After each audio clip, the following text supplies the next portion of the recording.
us to tell you a little bit about what's gone on with our journey.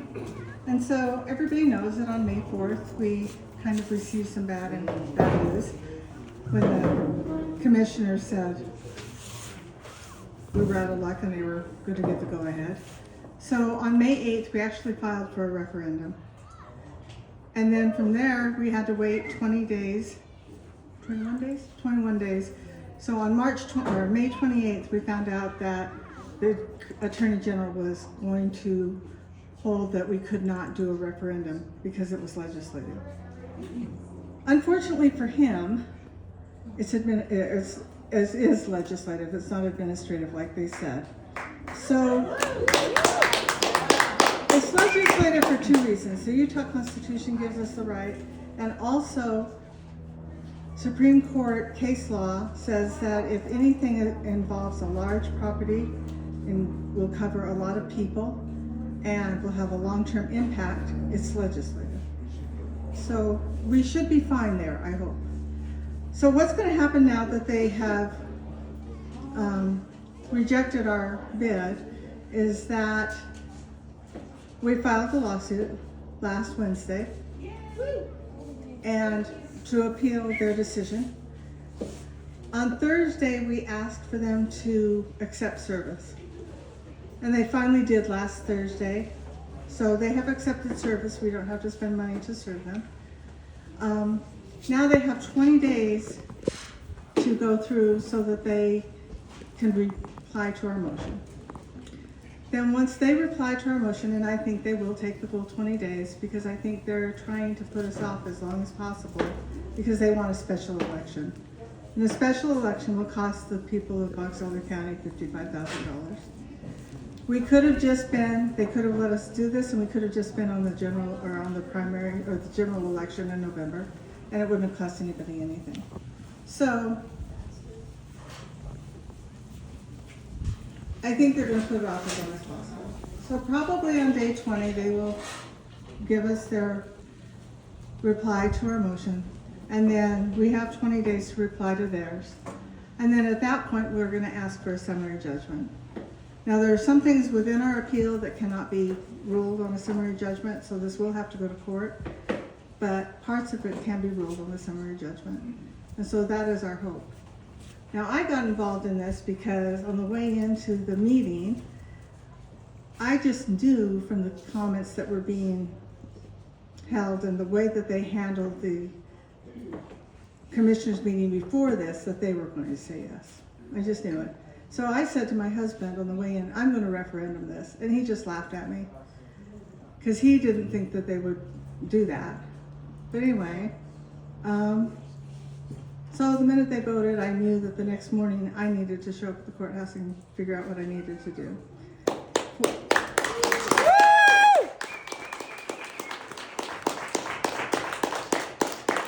Fortunately, that night on Facebook, as a lot of us got together and kind of had our venting session, there were a lot of women that felt the same way. So we don't want our children and our grandchildren to inherit something that's been destroyed by a data center. It's okay, Shannon, it's your fault. It's going to destroy our environment, and what it's going to bring to us is going to leave something that's barely habitable, if habitable at all. That's not the world I want my kids to grow up in and my grandkids to grow up in. So, as we got together with other moms that felt the same way, we went down and signed for the referendum and got the paperwork turned in. So that's kind of how I ended up here.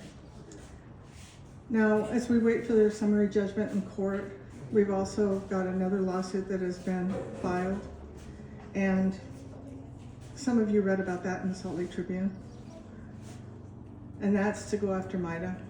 Yes.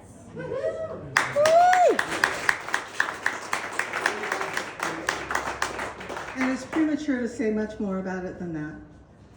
But as you follow along in the news with what's been made public, you will be able to follow what's happening with that particular lawsuit. So, what happens now?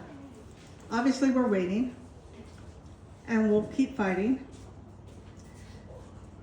So one of the things you can do right now, have you posted that? The June 29th, the EPA? Okay.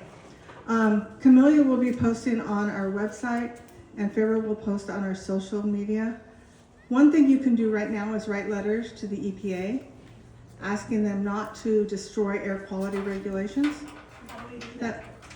That will be put on, there is a QR code. It will be put on our social media and our website, hopefully today or tomorrow. So that needs to be done by June 29th, but it's really important to do. Now, I don't know that they'll listen to us, but if we get enough people out there saying something, maybe they'll think twice.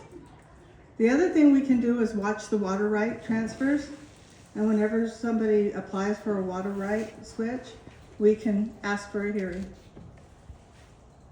As this progresses, there will be a lot of little things we can do to kind of stand in their way and make this difficult. And we want to make this as difficult and painful as possible. We want this to take a long time. Now, as long as we have this in lawsuits, they cannot move one stone out there.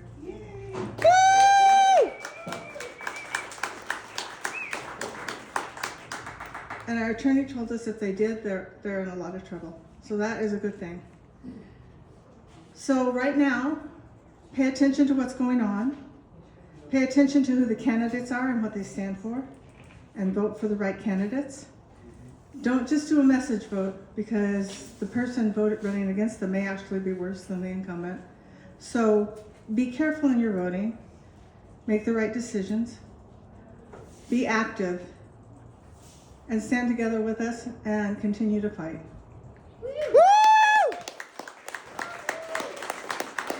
You guys, let's give Brenna one more round of applause. She's amazing.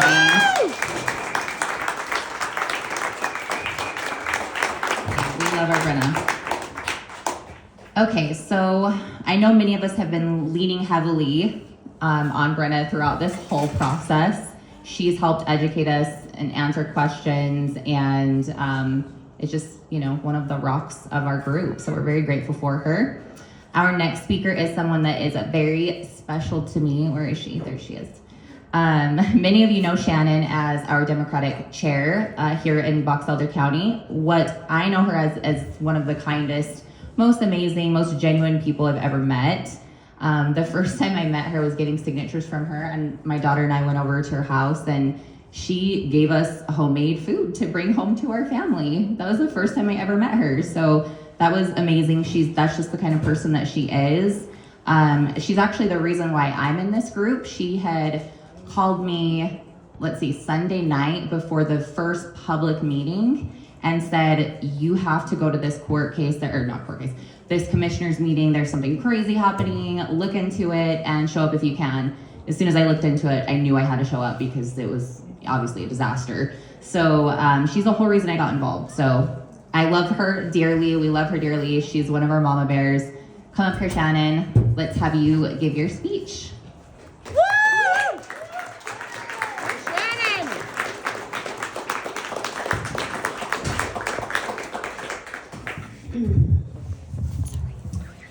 I'm just a small town girl.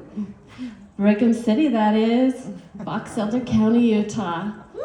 Home of the world's largest migratory bird refuge and Golden Spike Historical Park. And it is a place where there is never gonna be a data center.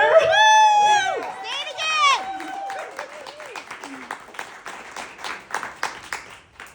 I love living here. It's a 5-minute walk from our house to the mountain. I love Box Elder County. I'm sorry, I'm really passionate.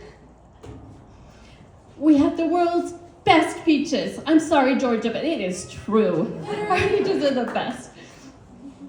We are home to Peach Days. My kids say that is their very favorite holiday next to Christmas. I've told them it's not actually a holiday, but yeah. And we have by far the best county fair in the whole state.